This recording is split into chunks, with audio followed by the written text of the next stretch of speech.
భీమ్గల్ మరియు ఈ చేంగల్ ప్రాంతాలలో ట్రాక్టర్ ట్రైలర్లు ముఖ్యంగా పర్మిషన్ తీసుకోకుండా మరియు డ్రైవింగ్ లైసెన్స్ లేకుండా అతి వేగంతో నిర్లక్ష్యంగా నడుపుతూ ప్రజల ప్రాణాలతో చెలగాటమాడుతున్నట్టుగా కంప్లైంట్స్ రావడం, అదేవిధంగా మా ఉన్నతాధికారుల ఆదేశాల మేరకు నిన్న ఈరోజు బడా భీమ్గల్ ప్రాంతంలో వాహనాల తనిఖీ చేపట్టడం జరిగింది.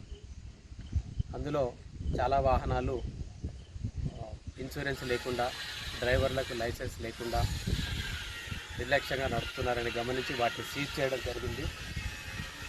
వాహనదారులకు, ఈ ట్రాక్టర్ ట్రైలర్ ఓనర్స్కి అందరికీ విజ్ఞప్తి, మీరు ఏ పర్పస్ కొరకు ట్రాక్టర్ ట్రైలర్ తీసుకున్నారో దానికే వాడాల్సిందిగా, అగ్రికల్చర్గా తీసుకొని కమర్షియల్గా వాడడం కానీ, డ్రైవింగ్ లైసెన్స్ లేని వ్యక్తులకు వాహనం ఇవ్వడం కానీ, ఇన్సూరెన్స్ లేకుండా వాహనం నడపడం కానీ. నిన్న మా తనిఖీలు చేసి మేము వెళ్ళిపోయిన తర్వాత సాయంత్రము ఒక అబ్బాయికి ట్రాక్టర్ తగిలి గాయాల పాలైనట్టుగా మా దృష్టికి వచ్చింది.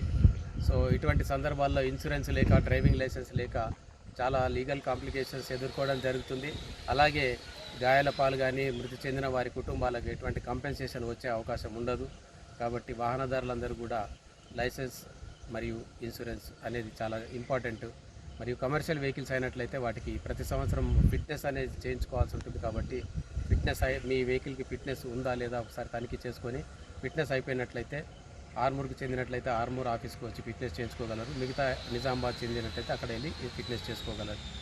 ఈ సందర్భంగా మరొకసారి విజ్ఞప్తి, ఏ పర్పస్ కొరకు ఉందో ఆ పర్పస్ కొరకే వాడండి. డ్రైవింగ్ లైసెన్స్ లేని వ్యక్తులకు వాహనం ఇవ్వకండి. ఇన్సూరెన్స్ లేకుండా బండి నడపకండి. ఈ సందర్భంగా అందరికీ మరొకసారి విజ్ఞప్తి.